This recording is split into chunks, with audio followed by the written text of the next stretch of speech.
How many copper cents can you find in one box of pennies? That is 2,500 pennies, $25 worth. Let's find out.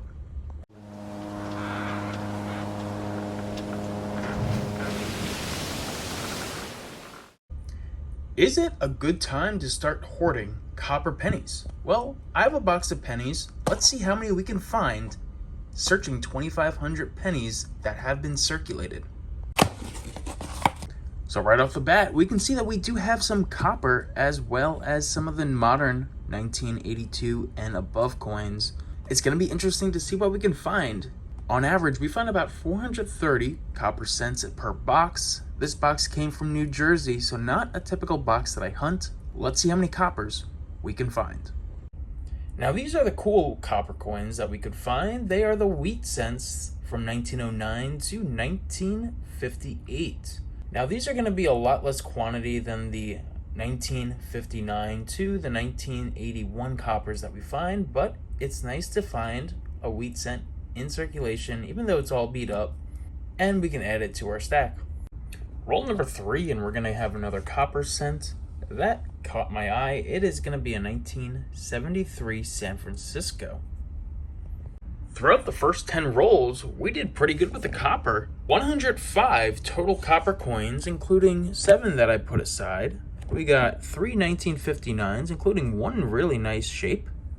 We got ourselves a nice shape 1976. There's an S mint mark there, 1973, and 2 wheat cents. The first one being from 1951 from the Denver Mint, and the second one is a 1941 Philly. So 40 rolls to go, but 105 copper pennies is a great start for this hunt.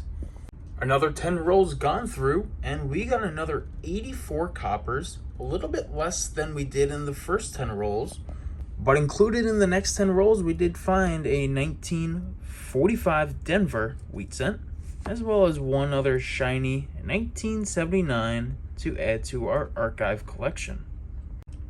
I just laid out roll number 23 of the box, and it looks like we'll have another wheat cent, and it's an old one, a 1942 Philadelphia. Not too bad a condition, but as I'm looking at the end of the roll here, it looks like we might have another one, and we do. Beat up, it's a 1939 Philadelphia, replacing the 1941 we found earlier as the oldest wheat cent of the box so far. With roll number 24, this box is picking up. I saw this worn edge, and it turns out we got a 1928 Philadelphia wheat cent. It is worn, but then again, it is almost 100 years old. We're another 10 rolls deep, and we got ourselves another 95 total coppers from those 10 rolls. 84 of them being generic coppers, but we put 11 aside this time. And to begin, we found this 1928 Philadelphia wheat cent being our oldest coin pulled so far. We also found a 1939 Philadelphia, a 1940 Philadelphia, and a 1942 Philadelphia. We found 3 from the 1950s, 2 from 1957, and 1 1953 Denver. And we found some really good examples of blazer coppers, which are really good condition. The best being this 1968 Philadelphia, pretty much uncirculated coin. Very nice find. On to the next few rolls. We only got 20 left, so let's see what we can find. Alright guys, the next few rolls we'll go through together just to see what we can find inside these rolls live. So again, we're starting to look for those copper pennies, some of those shinier ones. We're looking for wheat cents, and we're looking for 2009s and shinies for the archive collection. So off the bat, we have a 1974 that we'll put aside because that is one of the copper years. And for the copper years, I will be saving 1959 all the way to 1982 if they are the copper ones. In addition, I'll be pulling aside coins I'll look for errors, 1998s, This 1999 is one that I'll look for an error with.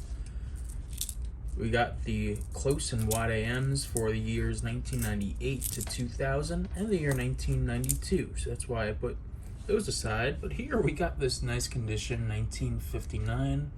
Another nice 1959 to add to the stack.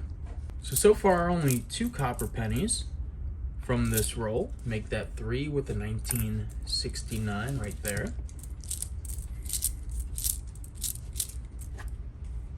Got another 1975.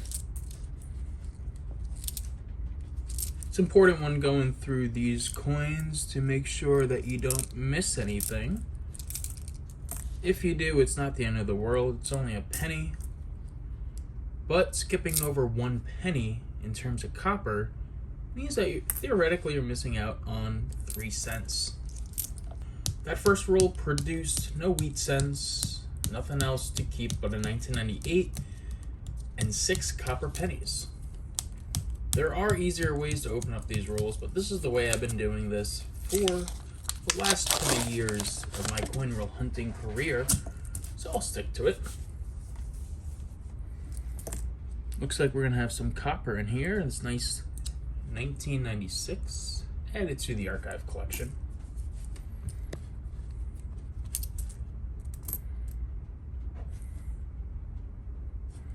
And then we got another copper, 1980 Denver. Interested to see what that was, and it's a 1973 copper. So we're getting some coppers here. And part of coin roll hunting is just finding coins to add to your collection. I do collect a lot, but that's over 20 years of hunting coins. Everyone collects something different. No one collects, or I mean, sure, some people collect the same things, but everybody has their own preferences to what they collect.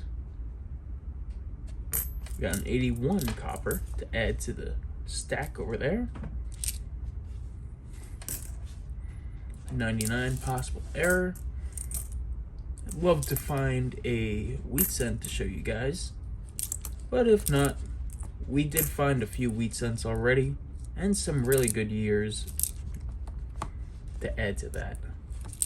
On to roll number 3 here. And we do have a small stack of copper, averaging probably about 8 per roll now. No copper on the ends.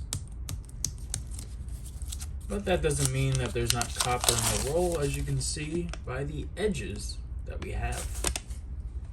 Let's dump this out and see what we can find. Now we have our first one, 1981. Throw that in the stack.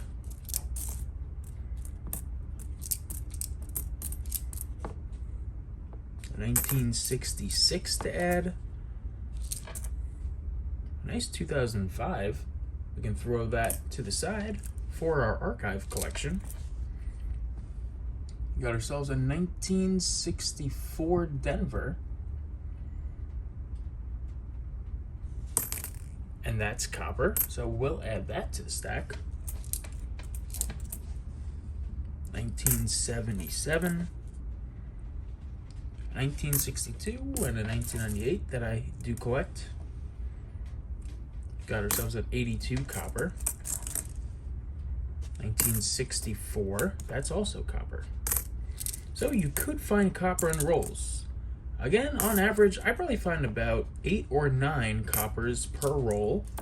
And it's looking like we're not gonna find any more copper here, but time to go through the rest of the box and see what we can pull in terms of copper, wheat cents, and any other finds.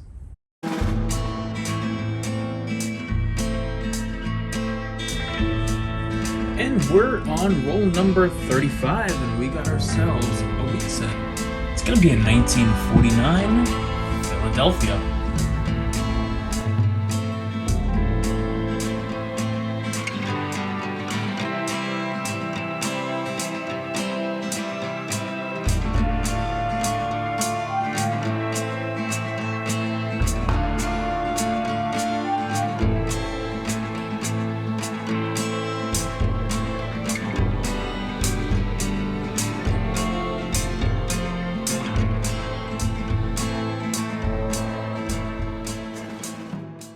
For the next 10 rolls, we're going to have a good amount of coppers. This time totaling 99 for the 10 rolls, averaging almost 10 per roll. But we also have a few put aside coppers that we got. We got a nice 1959, as well as in the last roll, a nice 1980. Just look at the condition of that coin. We got 2 wheat cents. We got one from 1928, so another 1928 Philadelphia, as well as a 1949 Philadelphia. We also got 1 San Francisco mint of modern coinage, a 1970 San Francisco. So 5 put-asides and a total of 99 coppers for those 10 rolls, only 10 left to go.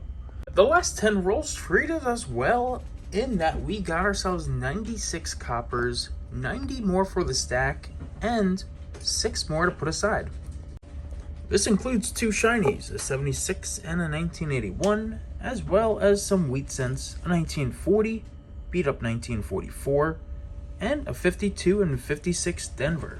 So now it's time to go over all our finds and get a final update of how we did with this box of pennies that has been sitting in my room here on the ship for the last 15 months. Alright guys, so in terms of copper, we did really well with this hunt. Again, we hunted 1 box, so $25, 2,500 pennies, and that resulted us in a total of 479 copper cents. Now 448 of them are just the regular coppers that I'll be throwing into my copper hoard, but I do have some pretty cool and interesting finds. Among them, I got a few shiny ones that will be added to the archive collection. We got some from the 60s, from the 70s, and a couple from the 80s. We found 2 San Francisco minted modern copper coins, a 1970 and a 1973 San Francisco. We found first years, the 1959 memorial cents. We found 2 that were blazers though, one of which will be going into my Coins of the 20th Century album for the hunt I do on the ship. In total, we found 16 wheat cents, 2 of them from the 1920s, both 1928s and a 1939 that has been corroded. We ended up finding 7 from the 1940s, ranging from 1940 all the way to 1949.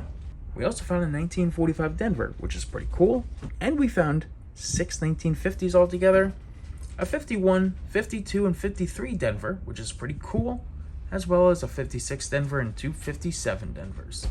So in terms of copper, not that bad. I also have a few other coins that I have put aside for my collection and possibly hunting for errors as well. But 479 copper coins to add to the stack. If we do the math on all these coins, 479 pennies at roughly 2.5 cents a piece is equal to roughly $12. So $12 minus $4.79 means that we would profit $7.21 in just copper pennies alone. A $5 investment turned into a $12 one for only an hour worth of work. Not to mention, I do enjoy coin collecting and coin roll hunting, so a win's a win, and possibly in the future, when the US decides that we need copper, one way to get the copper is to melt down pennies. These pennies will be worth a little bit more than face value at some point in time. All we can do is wait, but we will enjoy the finds that we did get in this box. And let me know if you guys collect and hoard copper pennies as well. I'd love to see how many you have. I probably have about 175 pounds, which is roughly about maybe $255 worth. So all that copper is actually worth about $600, which is pretty cool to admit.